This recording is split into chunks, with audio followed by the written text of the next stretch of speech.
Good morning, or good afternoon, good evening, wherever you are, and welcome back to Evolve with Dr. Laura Basha.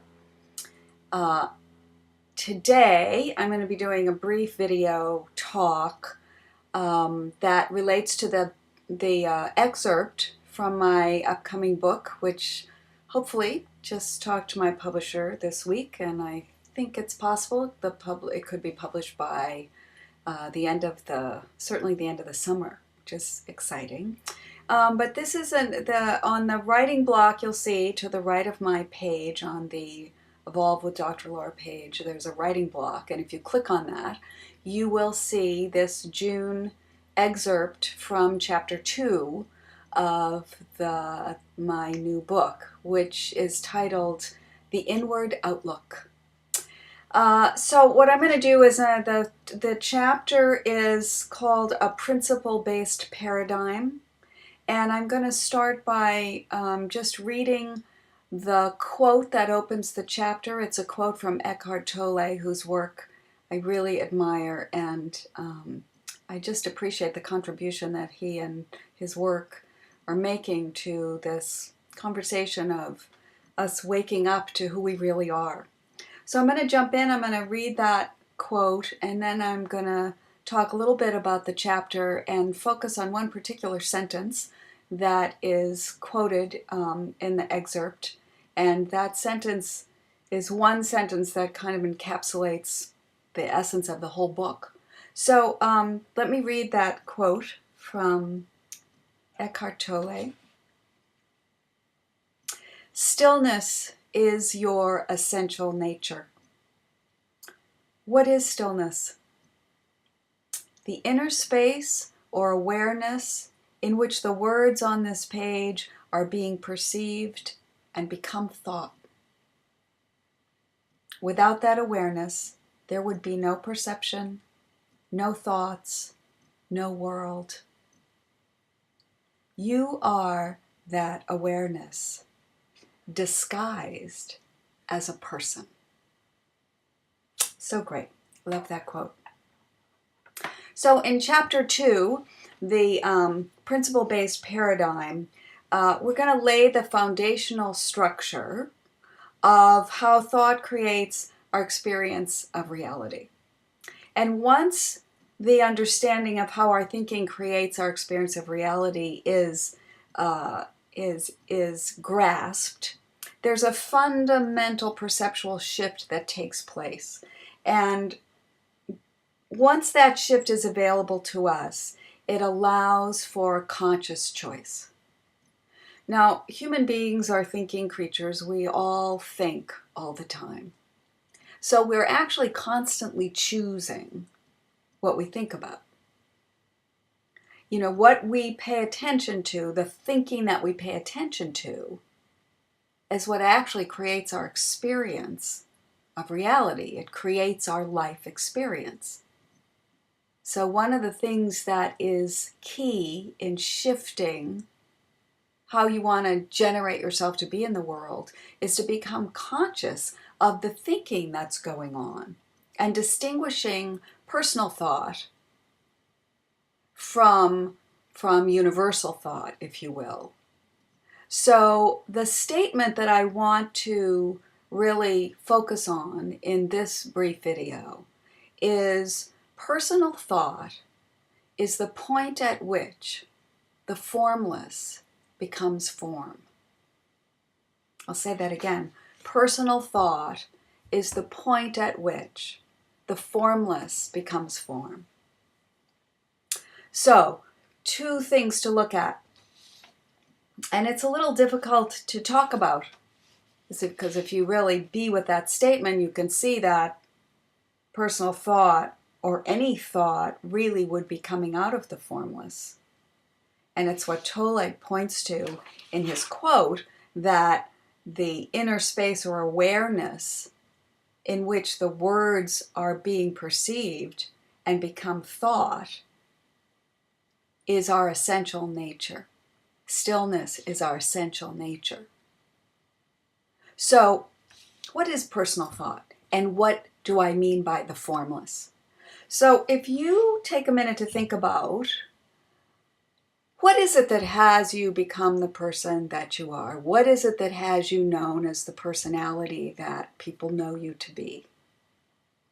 And if you think about it, and I've talked about this before in the other videos, and I'll probably talk about it again, what has us become the personality that we are, how people know us, how we know ourselves, is the way we were raised, what our parents thought about and how they saw life, what our spiritual upbringing was, what the community mindset we were raised in was.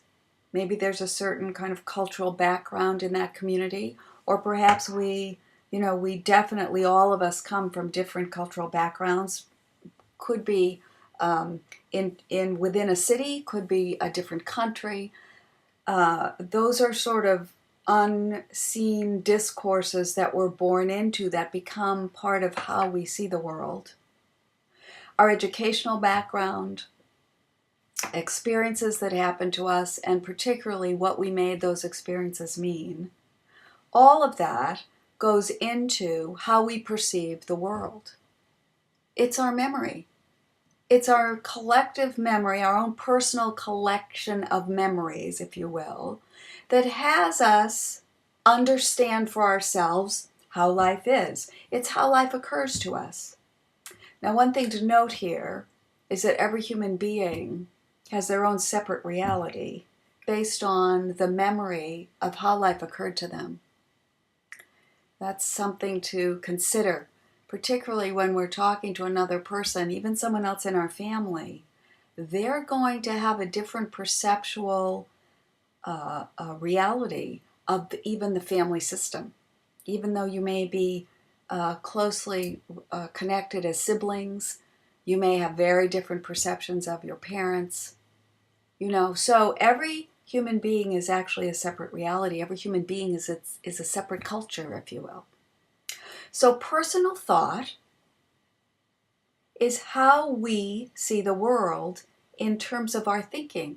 And what we pay attention to in our thinking, what we listen to in our personal thinking, is how life occurs to us. So it really behooves us to pay attention to what are we thinking about, and what are we giving our attention? What thoughts are we giving our attention? Are we paying attention to what we want, or are we paying attention to what's missing or what we don't want? And if you can actually distinguish that for yourself, you have a huge access to make a perceptual shift and an experiential shift of how life occurs to you. Now, a little bit more difficult to talk about is the formless, because any words we would use actually come from the formless. What is the formless? I'm going to give it my best shot to talk to you about it. The formless is what we maybe call the absolute or the Tao. It is the one substance out of which all things are formed. It is the everything and the no thing. You can point to it. We can point in that direction. Another way that I like to talk about it is listening for what we don't know.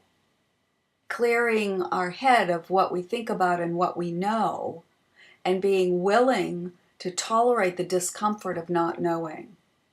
That's the realm of creativity. That's the realm of genius. That's where Carl Jung listened from to bring in his insights about the human psyche.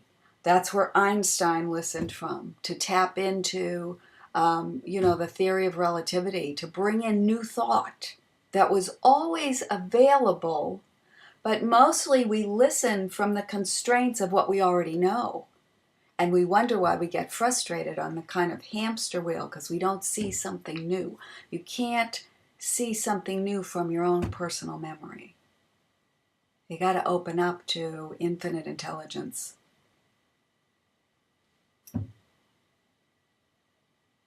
The great artists had insights from that realm. Michelangelo and Da Vinci, and Vermeer. If you've seen the the film that's out on Vermeer, Tim's Vermeer, fabulous film, where he actually starts to perceive how the old masters painted their paintings and captured the light and the perspective that they did.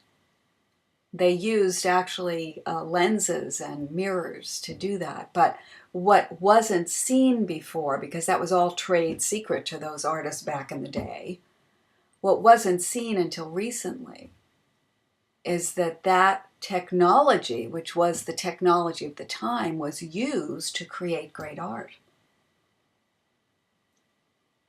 Listening for what you don't know. How do I capture that light that I'm seeing that I can't quite get on the canvas, right? So practicing being graceful and not knowing, noticing the discomfort of clearing your head and allowing yourself to listen to what you don't know, which is allowing yourself to get present to the silence, to what Tolle is calling the stillness that is you. That's where your authenticity lives. That's where the essence of who you are lives. We mostly don't listen to that. You know that little catchphrase, and I may have talked about this before in the other videos as well. I should probably review all the videos that I've said till now so I don't repeat myself, but I don't do that, so I might be repeating myself, but it's worth listening to again. The catchphrase now that's become sort of a slogan, be here now. We say it and it rolls off our tongue. We don't even really hear what we're saying. Everything is in those 3 words. Be here now. Be here now. Everything you're looking for is right here. Everything I'm looking for is right here. That's a practice of listening to the silence, listening to the stillness, listening to get yourself back to before form, to the formless, where infinite intelligence lives. Anything you want to be educated to, if you take it into your reflection, the meditation, if you will, and you think on, let's say you want more happiness. Instead, notice how much you focus on unhappiness and where happiness is missing, and start cultivating a practice of thinking about happiness and just be with happiness and let happiness unfold you to itself.